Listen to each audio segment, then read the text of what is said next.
Hello everyone, welcome back.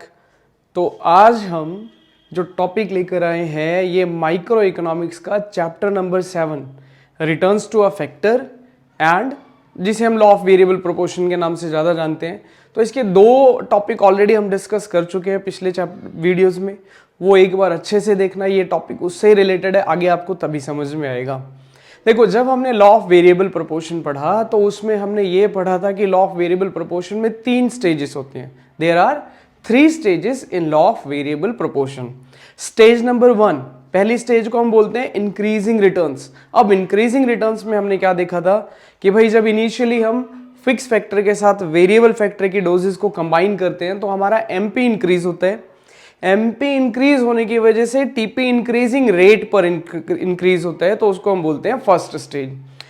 अब second stage में क्या देखा हमने कि हमारा एमपी डिक्रीज होने लग गया but TP still increases. TP अभी भी इंक्रीज हो रहा होता है सेकंड स्टेज में, बट टीपी जब इंक्रीज होता है वहां पर तो वो डिमिनिशिंग रेट से इंक्रीज होता है, इसलिए सेकंड स्टेज को डिमिनिशिंग रिटर्न्स कहते हैं।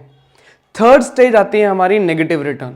अब नेगेटिव रिटर्न में क्या देखा हमने, एमपी 0 के बाद नेगेटिव हो गया और टीपी हमारा फॉल करने लग गया, इसलिए उसे नेगेटिव रिटर्न्स कहते हैं। तो ये 3 स्टेजेस हमें लॉ ऑफ वेरिएबल प्रोपोर्शन में अच्छे से पढ़ ली है।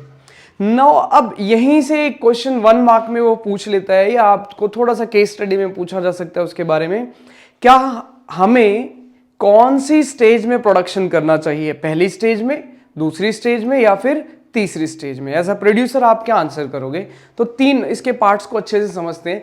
पहला मैंने क्वेश्चन लिखा हुआ है, will you stop production in first stage. अगर as a producer law of variable proportion पढ़ने के बाद आपसे कोई पूछे कि आप कौन से स्टेज में प्रोडक्शन स्टॉप करोगे, क्या पहले स्टेज में प्रोडक्शन बंद करोगे? बिल्कुल भी नहीं। फर्स्ट स्टेज में प्रोडक्शन बिल्कुल बंद नहीं किया जाता। उसके पीछे का रीजन देख लो। No, because in first stage MP is increasing and TP is increasing at increasing rate। आपका MP increase हो रहा है फर्स्ट स्टेज में, TP is still increasing at increasing rate। TP कौन से रेट से इंक्रीज हो रहा है? इंक्रीजिंग रेट से इंक्रीज हो रहा है। तो भला बताओ, आप थोड़ा सा इनपुट डाल रहे हो और आउटपुट आपका पहले से ज्यादा आ रहा है हर बार, क्या प्रोडक्शन बंद कर दोगे फर्स्ट स्टेज में? तो answer is no. First stage में कभी भी एक प्रोड्यूसर को प्रोडक्शन बंद नहीं करना चाहिए। रीजन हर बार उसकी प्रोडक्टिविटी पहले से ज्यादा आ रही है, वो थोड़ा सा लेबर डालता है, एक्स्ट्रा इंट्रोड्यूस करता है और आपका प्रोडक्शन पहले से ज्यादा आ जाता है, हर बार पहले से ज्यादा इंक्रीज हो रहा है। तो जब तक आपका टीपी इंक्रीजिंग रेट से इंक्रीज हो रहा है तब तक तो आपको प्रोडक्शन बंद नहीं करना चाहिए, यानी कि फर्स्ट स्टेज में हमें प्रोडक्शन स्टॉप नहीं करना चाहिए। नाउ अगला क्वेश्चन अराइज होता है, तो पहले में बंद नहीं करेंगे तो क्या तीसरे स्टेज में जाना चाहिए? दूसरा स्किप कर दिया मैंने, अभी कंक्लूजन में बताऊंगा। दूसरा क्वेश्चन आता है, will you enter in the stage third of the production. क्या आप थर्ड स्टेज में एंटर करना चाहोगे? तो आंसर इज नो। हमें थर्ड स्टेज में भी कभी एंटर नहीं करना चाहिए एज अ प्रोड्यूसर। क्यों नहीं करना चाहिए भैया? थर्ड स्टेज में आपका एमपी जो हो जाता है, एमपी नेगेटिव हो जाता है। एमपी नेगेटिव का मतलब आप लेबर लगा रहे हो पर उनकी मार्जिनल प्रोडक्टिविटी बढ़ने की जगह कम होने लगी है, और ऐसे में क्या होता है, हमारा टीपी जो है वो डिक्रीज होने लगता है। एमपी नेगेटिव हो गया, टीपी डिक्रीज हो गया, क्या आप प्रोडक्शन करोगे यहां पर? Answer is no. तो ना तो हमें पहली स्टेज में स्टॉप करना है प्रोडक्शन और ना ही तीसरी स्टेज में जाना चाहिए। तो अब क्वेश्चन ये आता है भाई कि पहली स्टेज में बंद नहीं करना है, तीसरी स्टेज में जाना नहीं है, तो प्रोडक्शन कौन से स्टेज में करना चाहिए? तो आंसर आपके सामने है जी। सेकंड स्टेज हमने डिस्कस नहीं करी, तो हमें कौन सी स्टेज में प्रोडक्शन कंटिन्यू रखना चाहिए? We should continue in second stage. यानी कि जो 2 क्वेश्चन अभी हमने पढ़े वहां से क्या कंक्लूजन निकलता है, we will stop in stage 2। कहां पर प्रोडक्शन बंद करेंगे हम? स्टेज 2 तक तो हमें प्रोडक्शन कंटिन्यू रखना चाहिए। स्टेज 2 तक आपको लेबर की एडिशनल डोजेस लगानी चाहिए, क्योंकि स्टेज 2 में क्या होता है, आपका टीपी इंक्रीज ही होगा। भले आपका एमपी वहां पर हो सकता है डिक्रीज होने लगे, बट टीपी इंक्रीज हो रहा होगा। ऐसा भी होगा कि आपका एमपी 0 आ जाए, आने दो। जहां पर एमपी 0 होता है वहां पर आपका टोटल प्रोडक्शन मैक्सिमम होता है। तो हमें भाई सेकेंड स्टेज तक तो प्रोडक्शन कंटिन्यू रखना चाहिए, और सेकेंड में भी एंड तक, जहां पर आपका एमपी 0 हो गया और टीपी आपका मैक्सिमम हो गया। यहां तक तो हमें प्रोडक्शन कंटिन्यू रखना चाहिए, यानी कि ना तो कभी फर्स्ट स्टेज में प्रोडक्शन बंद करना है, ना ही कभी तीसरी स्टेज में एंटर करना है। सेकेंड स्टेज में प्रोडक्शन करेंगे अगर, तो प्रोड्यूसर हमेशा कहां रहने वाला है, इक्विलिब्रियम में रहने वाला है। तो ये केस स्टडी के पॉइंट ऑफ व्यू से पूछा जा सकता है आपसे। नाउ नेक्स्ट, इसी से रिलेटेड कुछ क्वेश्चन है हमारे। जब हम लॉ ऑफ वेरिएबल प्रोपोर्शन पढ़ते हैं तो हमने इसमें 3 स्टेजेस पढ़ी, increasing returns, diminishing returns and negative return. तो उसी के बेसिस पर 3 मार्क्स में क्वेश्चन पूछा जाता है, what are the causes of increasing returns, यानी कि जो पहला स्टेज आता है इंक्रीजिंग रिटर्न, तो उसके कारण क्या क्या होते हैं। कॉजेज ऑफ इंक्रीजिंग रिटर्न्स क्या है, नंबर 1, किस वजह से वो वाली स्टेज अराइज होती है। Number 1, fuller utilisation of fix factor. आप इसका लॉ ऑफ वेरिएबल प्रोपोर्शन वाला लेक्चर ध्यान से देखना, ये क्वेश्चन आपको और अच्छे से समझ में आएगा, वहां से लिंक्ड है, प्रीवियस लेक्चर देखकर ही इसको देखना। Now fuller utilisation of fix factor. देखो लॉ ऑफ वेरिएबल प्रोपोर्शन में हमने पढ़ा कि भाई जब फिक्स फैक्टर के साथ एडिशनल डोजेस को लगाया जाता है वेरिएबल फैक्टर की, तो जो हमारा फिक्स फैक्टर है वो फुली यूटिलाइज होने लगता है। जब हमारा फिक्स फैक्टर फुली यूटिलाइज होता है तो हमारा एमपी इंक्रीज होता है, मार्जिनल प्रोडक्ट, और टीपी इंक्रीजिंग रेट से इंक्रीज होता है, जिसकी वजह से increasing returns to a factor apply होता है। मैंने आपको लॉ ऑफ वेरिएबल प्रोपोर्शन में एग्जांपल बताया था, पूरा तो नहीं बताऊंगा अभी, थोड़ा सा बताता हूं कि हमारे पास एक मशीन है भाई जिसकी वर्किंग कैपेसिटी 28 आवर है। इसके ऊपर हमने एक लेबर लगाया है जो कि 8 घंटे काम करता है। अब 12 घंटे मेरी मशीन आइडल हो गई, मैंने क्या किया, एक लेबर और लगा दिया, तो अब मेरी मशीन 16 घंटे काम कर रही है, जो पहले 8 घंटे काम करती थी। ऐसे में मेरी प्रोडक्टिविटी बढ़ेगी या नहीं, यस प्रोडक्टिविटी बढ़ेगी। तो जब हम वेरिएबल फैक्टर को एडिशनल लगाते हैं तो हमारा जो फिक्स फैक्टर है वो क्या होने लगता है, फुली यूटिलाइज होने लगता है। जब हमारा फिक्स फैक्टर फुली यूटिलाइज होगा, अपनी कैपेसिटी पर काम करेगा, तो प्रोडक्टिविटी ज्यादा आएगी, प्रोडक्टिविटी ज्यादा आएगी, that means increasing returns to a factor apply हो जाएगा, पहला reason. And second reason, division of labour. Division of labour, जो बच्चे कॉमर्स में हैं, जिन्होंने बिजनेस स्टडी पढ़ा हुआ है, उनको ये बड़े अच्छे से पता होगा डिवीजन ऑफ लेबर क्या होता है।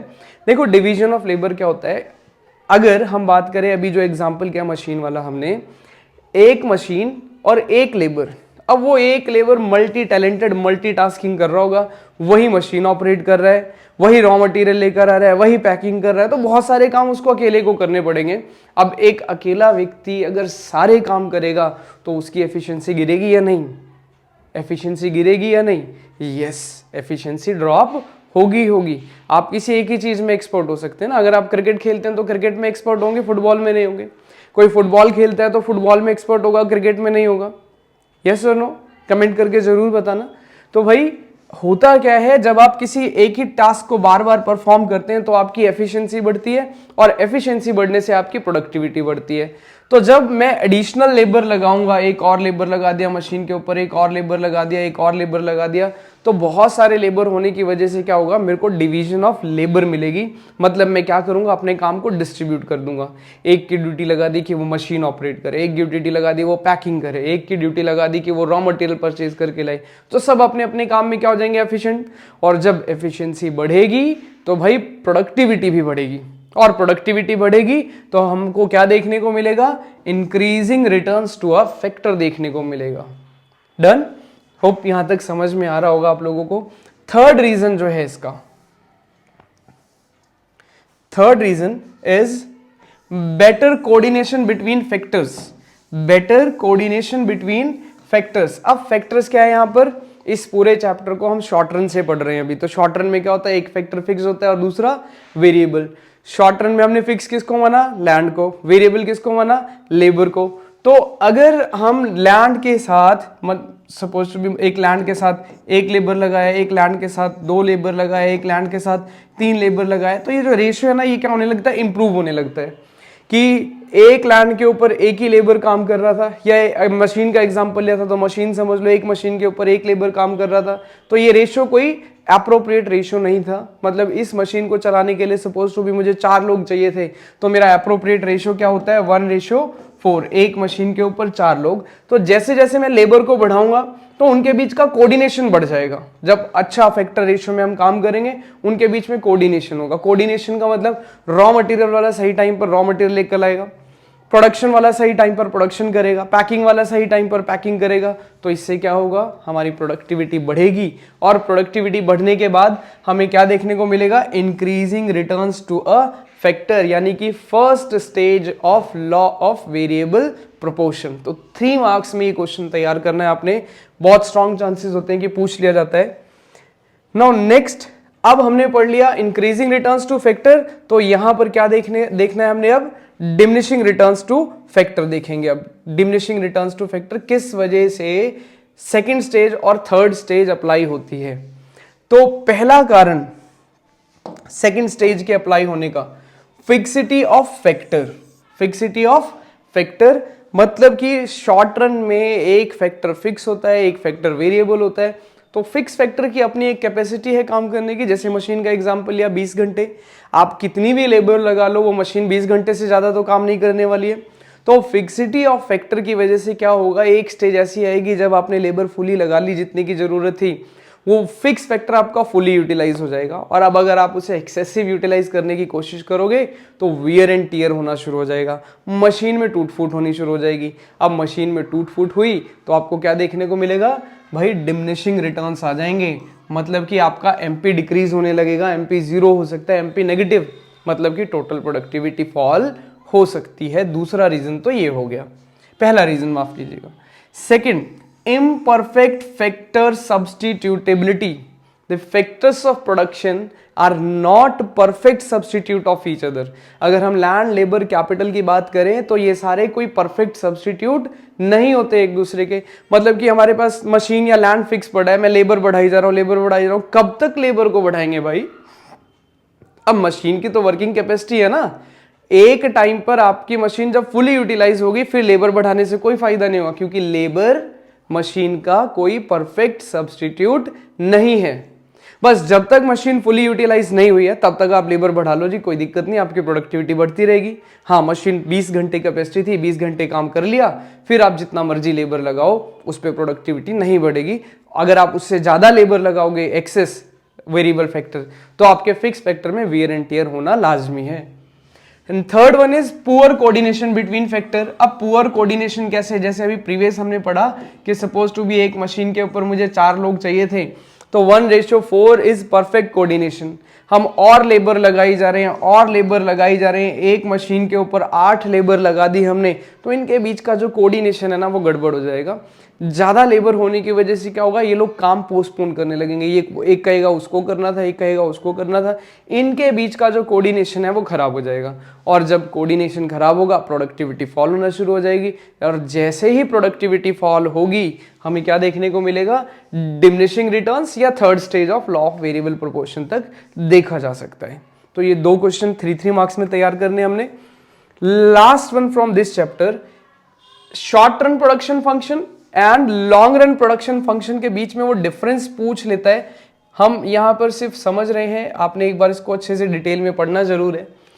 पहला डिफरेंस दोनों के बीच में, शॉर्ट रन प्रोडक्शन फंक्शन की बात करें अगर, तो शॉर्ट रन में फैक्टर रेशो चेंज होता है।